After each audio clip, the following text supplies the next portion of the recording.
Tantor Audio, a division of Recorded Books, presents The Kebra Nagast, the Lost Bible of Rastafarian Wisdom and Faith. Edited by Gerald Hausman. Introduction by Ziggy Marley. Narrated by Butler. Introduction. This book is about the mind. It is about black history, my history, black my story. But you must see the way words can mislead, because this book is not his story, but our story. When I was in school, I used to think a lot about the English language, and how words are used in ways that are not always what we think. History, his story. Words like died and lived. The word for lived should be livity. We live. That is all. In school, when we were taught of the slave trade, we did not hear of the glory of the kings and the Kebra Nagast.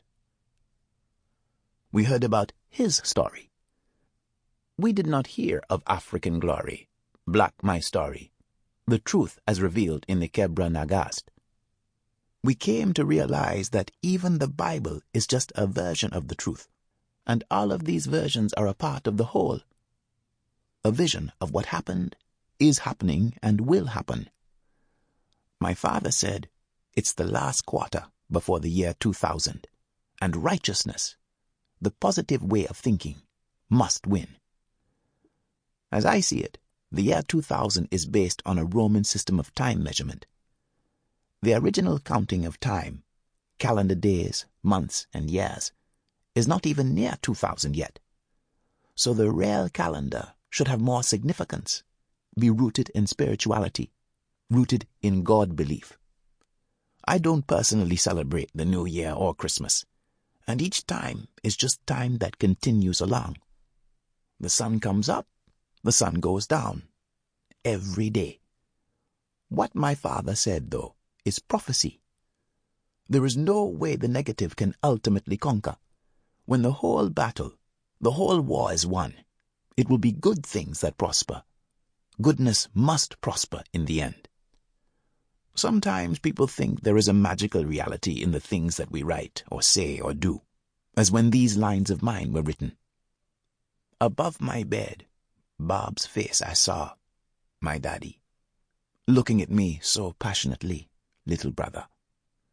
Well, in his eyes I saw the truth, Mommy, the truth of a Rasta man, the truth of a Aya man.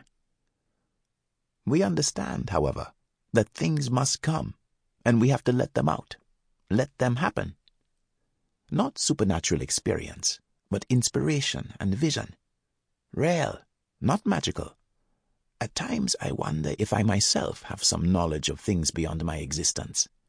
But I don't think too deep, just lightly. The spirit lives on.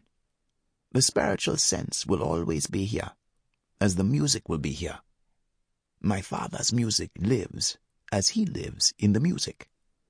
I was born at home in Trenchtown, and the experience of the ghetto in those days, when I was coming up, was not the same as what my father experienced in terms of the violence and the mindset of the people. My life didn't have sufferation. We did not go through the same things that my father went through.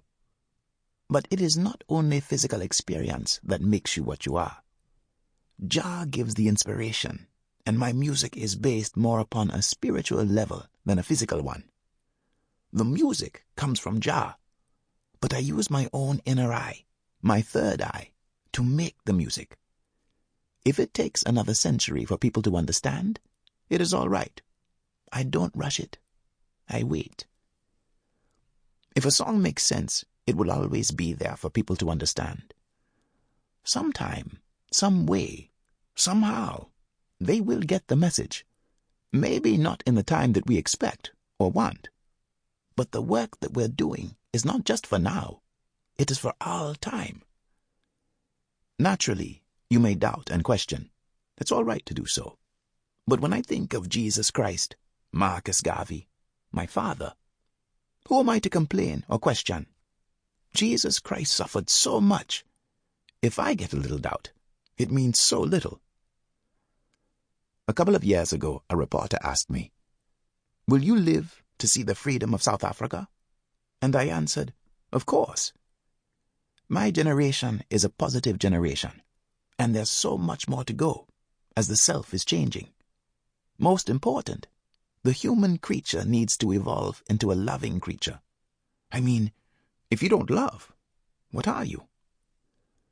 But we can never stop the struggle.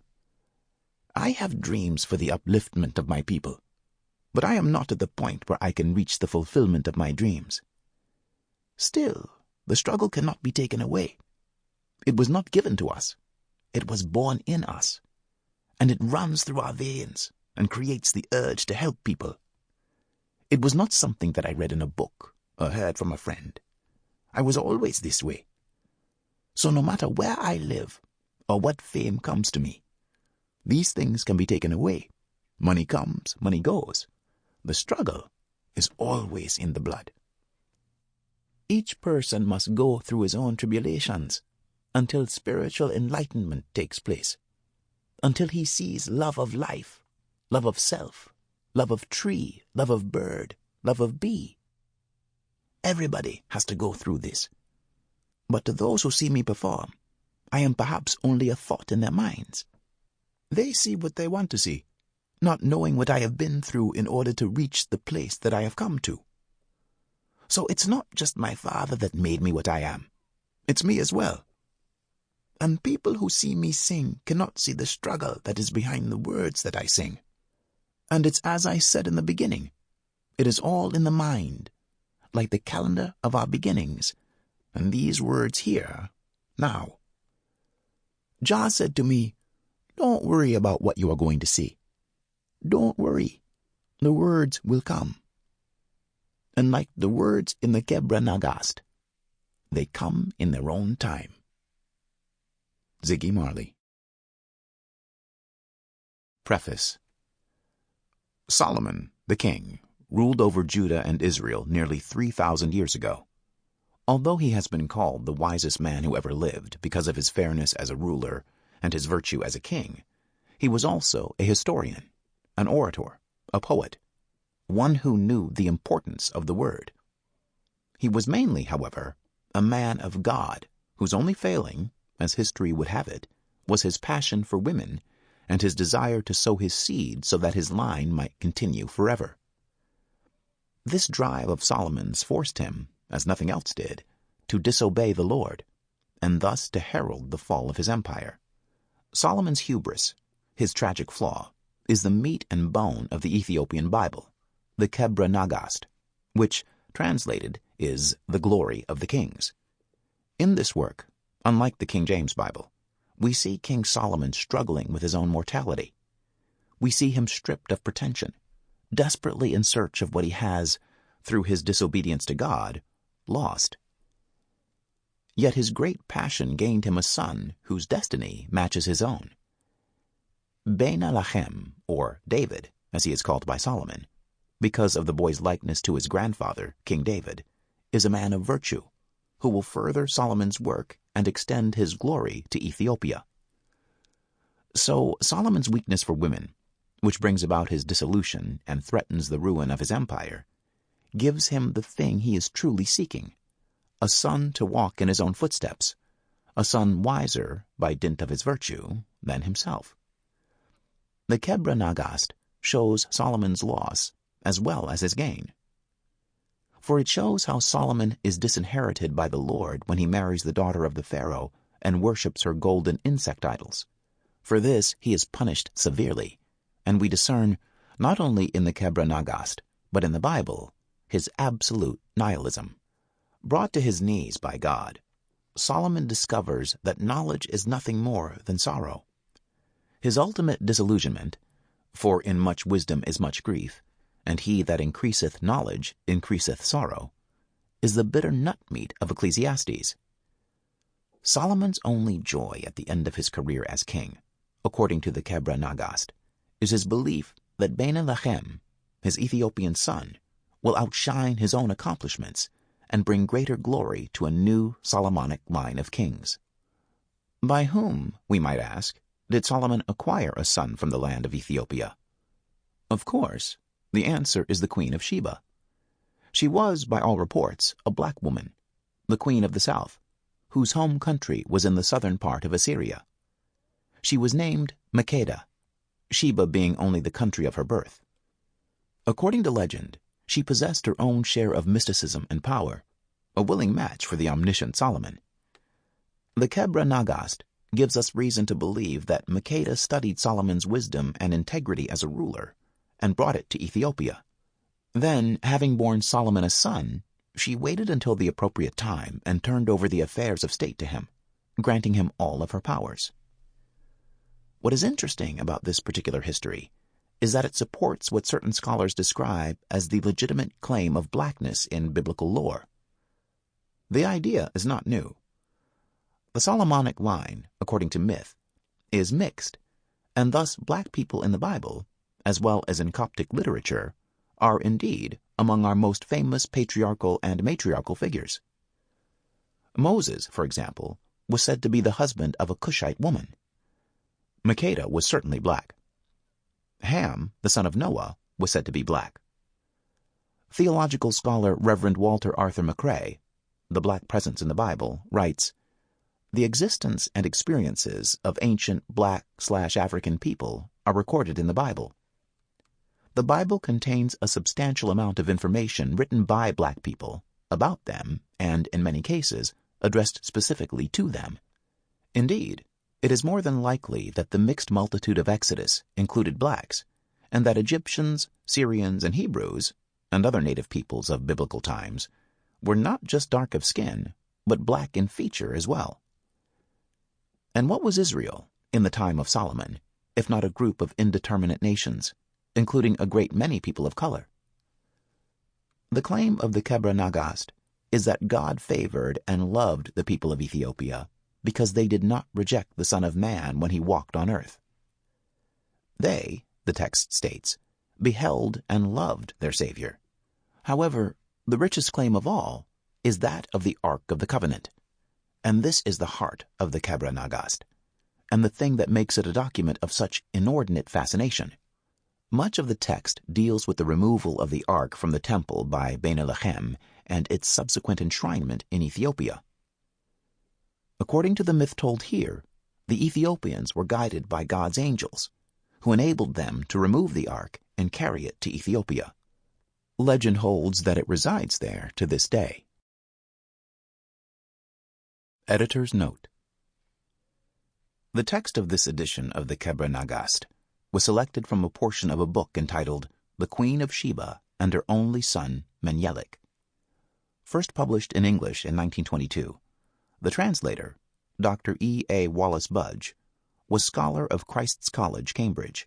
He was also the Turret Hebrew scholar at Christ's College and keeper of Egyptian and Assyrian antiquities at the British Museum.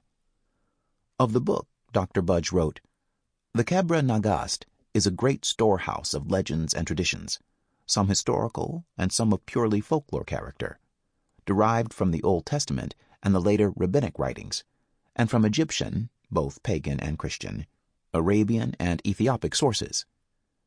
Of the early history of the compilation and its maker, and of its subsequent editors, we know nothing, but the principal groundwork of its earliest form was the traditions that were current in Syria, Palestine, Arabia, and Egypt during the first 4 centuries of the Christian era."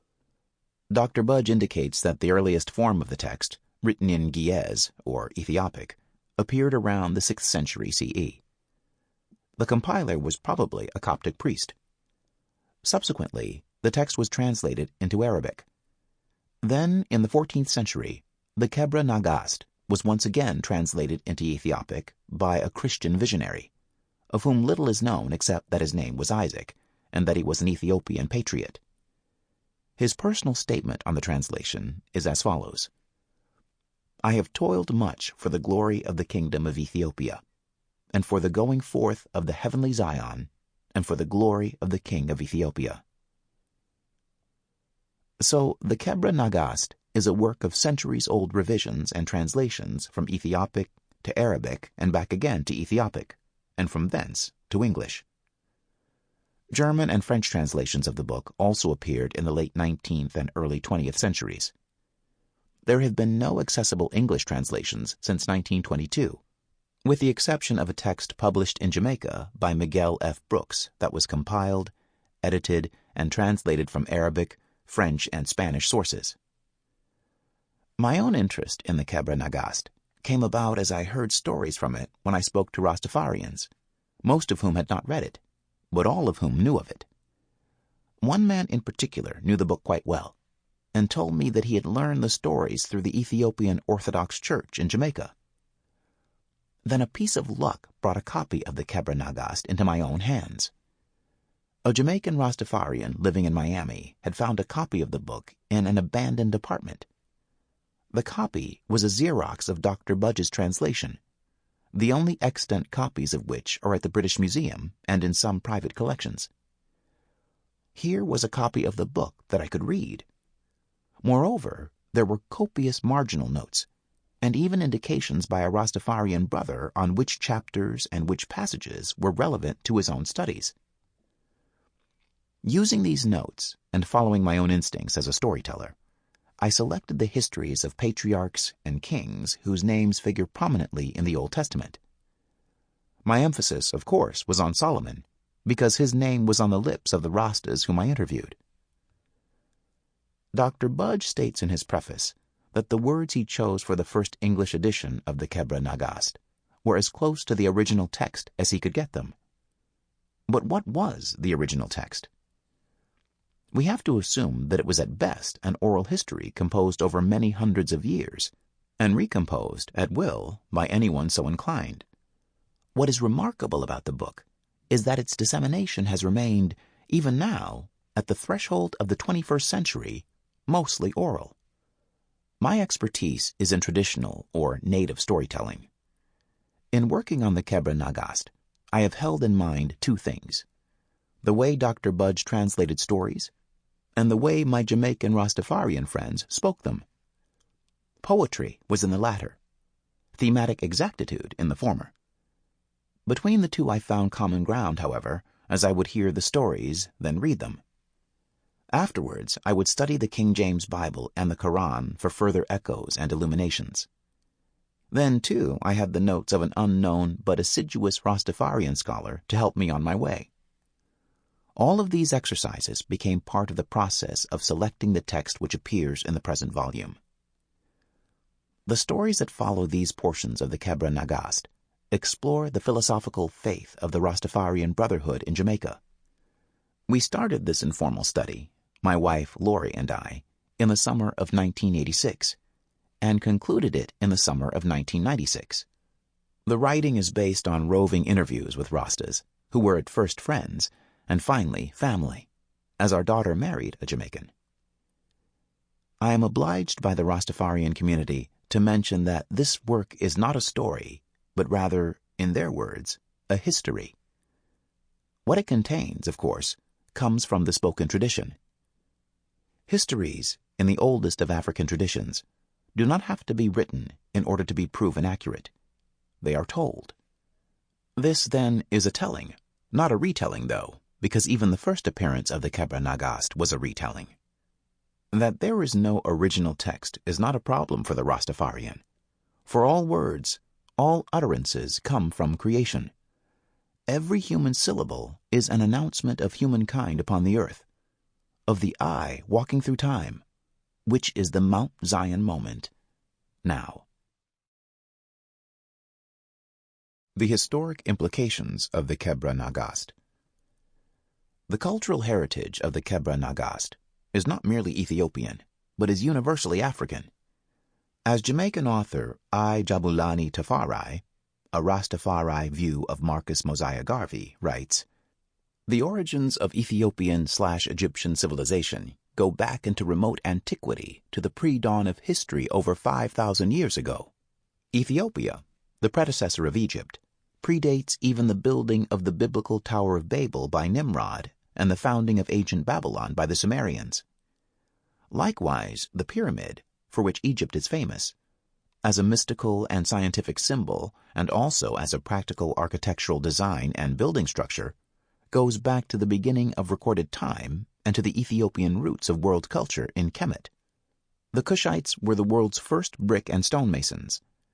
Their expertise can be seen by the Great Pyramid at Giza, which remained the largest and tallest building in the world for over 4,000 years until modern times. All this explains why Cushite Egypt was the first known world power in recorded history. Upon the foundation of such thinking, Marcus Mosiah Garvey, the Jamaican liberator, created an Ethiopian/African movement, both political and religious, that is with us now. During the 1920s, he resurrected the concept of the African origin of civilization, and he recast the African race as members of an elite society which he termed noble Ethiopians. All African people, whether Afro-American or Afro-Caribbean, or simply African, were a part of what Garvey believed was the coming of a new order for black people the world over. Referring to his own roots as Ethiopian, Garvey instituted the concept of black pride, and is credited with the first modern oratorical use of black is beautiful. Moreover, it was Marcus Garvey who also quoted Psalm 68, verse 31. "Princes shall come out of Egypt. Ethiopia shall soon stretch her hands unto Jah." In general, Garvey was speaking about history, but in particular, he was making reference to Rastafari, Emperor Haile Selassie I, the last of the Solomonic line of kings to be seated on an Ethiopian throne. In so doing, perhaps unconsciously, he released the seed that would grow into a religion, beginning in the 1930s and extending to the present time. This religion is, of course, Rastafari. The tenets of Rasta are buried deep in the Old Testament, but they have more in common with the Kebra Nagast than with the King James Bible. The authorized King James Bible, which first appeared in 1611, was, according to Brooks' version of the Kebra Nagast, going to include this Ethiopian work. However, the editors were told, presumably by the clergy, although it came down by royal decree, to excise the chapters which included the Kebra Nagast. Although this might seem a bit peculiar, it made sense from the point of view of religion. At any rate, it is unmistakable that Jesus Christ, linked to the line of King Solomon, was a man of color. Furthermore, as stated earlier, the entire text of the Kebra Nagast is a paean to the Ethiopian people, the chosen ones, the book says. These were, states the Kebra Nagast, the people who were given the Ark of the Covenant by God's own angels. The book's claim for greatness must be legitimate, for if it were not, the text would not have been suppressed by European and African monarchs alike, nor would it have languished in the British Museum for over 70 years. In fact, the Zagwe kings of Ethiopia, who were not in the Solomonic line, were themselves suppressors of the book. So for more than 1,000 years, this history of Ethiopia has awaited the readership it deserves. Let us hope that we are ready to read it with an unbiased eye, today at the cusp of the 21st century. Earth. 1. The Father, the Son, and the Holy Spirit together fashioned Zion, which is the kingdom of heaven. And they said, "Let us make man in our likeness." The Son said, "I will wear the body of Adam." And the Holy Spirit said, "I will dwell in the heart of the righteous." And the Father said, "I will become man, and I will abide in everything I create. I will dwell in flesh as well as seed and plant, and I will dwell in air as well as water, and I will dwell in earth." Now in the days thereafter, through the pleasure of the Father, there came the second Zion, whose name was Jesus Christ. But let us speak of how it was in the beginning. 2. Adam was king of all that the Father created, but he was driven out of the garden because of the sin of the serpent, which was the plan of Satan. Now when Cain was born, Adam saw that he was sullen-faced and bad-tempered, and he was sad at the sight of this. And then Abel was born, and Adam saw that he was good-tempered, and that his face was also good. So Adam spoke out and said, "This is my son, the heir of my kingdom." Now Satan was envious of Abel, and he cast this envy into the heart of Cain, where it grew. Cain remembered the words of his father, saying that Abel would be the heir of his throne. And he thought of the sister who had been born with Cain, and who had a beautiful face. And this sister was given by Adam to Abel. And he thought of the sister who had been born with Abel, and whose face was unlovely. And this sister was given by Adam to Cain. And these things grew like a seed of envy in the heart of Cain. But there was yet another thing that caused him to be angry with his brother. For the offerings that were made by each of the brothers were not accepted equally by Adam. Adam accepted Abel's sacrifice and rejected Cain's. So envy rose up in the heart of Cain, and because of this he struck his brother and killed him. Afterwards, however, he understood what he had done and trembled over it, and he was then driven away by Adam and the father. Now when Seth was born, Adam looked upon him and knew that the Father had shown compassion. He hath given to me the light of my face, and the birth of Seth destroyed the name of the one who slayed his heir. 3. From Adam until Noah there passed 10 generations, and all during this time the generations of Cain also propagated and made of themselves a lawless breed that cared nothing for the grace of godliness, the love of the Father. They lived for themselves, and they paid no homage to the Father. And at length they put the seed of the ass into the mare, bringing the mule into being, which the Father had not commanded in any way. Noah, however, was a righteous man, and he was the 10th generation from Adam. He told his children not to mingle with the children of Cain, for these children were filled with exultant pride, boastful speech, and false oaths. And man wrought sexual wickedness with man, and woman wrought sexual wickedness with woman. Thus did the Father let loose the waters of the flood, and the children of Cain reaped the fruit of their corruption, and with them went all beasts and creeping things. These had been created for Adam to provide food and pleasure, but they were now, for his sake, destroyed.